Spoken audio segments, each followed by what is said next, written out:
हे माता सुनो, वही पुत्र बड़भागी है जो माता पिता के वचनों का अनुरागी पालन करने वाला हो।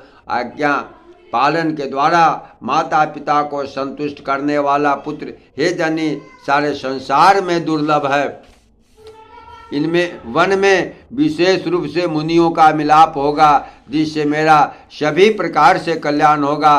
उसमें भी फिर पिताजी की आज्ञा और हे जननी तुम्हारी सम्मति है और प्राण प्रिय भरत राज करेंगे। इन सभी बातों को देखकर यह प्रतीत होता है आज विधाता सब प्रकार से मुझे सम्मुख हैं, मेरे अनुकूल हैं। यदि ऐसे काम के लिए भी मैं वन को न जाऊं तो मूर्खों के समाज में सबसे पहले मेरी गिनती करनी चाहिए, जो कल वृक्ष को छोड़कर रेण की सेवा करते हैं और अमृत त्याग कर विष मांग लेते हैं। हे माता तुम मन में विचार कर देखो, वे महामूर्ख भी ऐसा मौका पाकर कभी न चूकेंगे।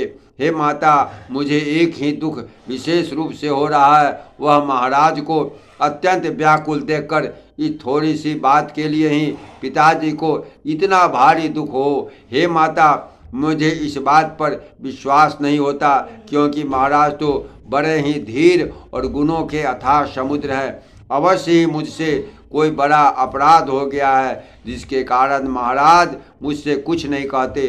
तुम्हें मेरी सौगंध है माता, तुम सच सच कहो। रघुकुल में श्रेष्ठ श्री रामचंद्र जी के स्वभाव ही सीधे वचनों को दुर्बुद्धि कह के ही टेढ़ा ही करके जान रही है। यद्यपि जल समान ही होता है, परंतु जोंक उसमें टेढ़ी चाल से ही चलती है।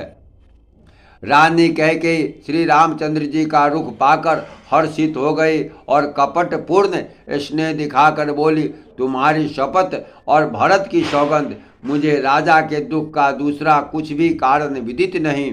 हे तात तुम अपराध के योग्य नहीं हो, तुमसे माता पिता का अपराध बन पड़े यह संभव नहीं। तुम तो माता पिता और भाइयों को सुख देने वाले हो।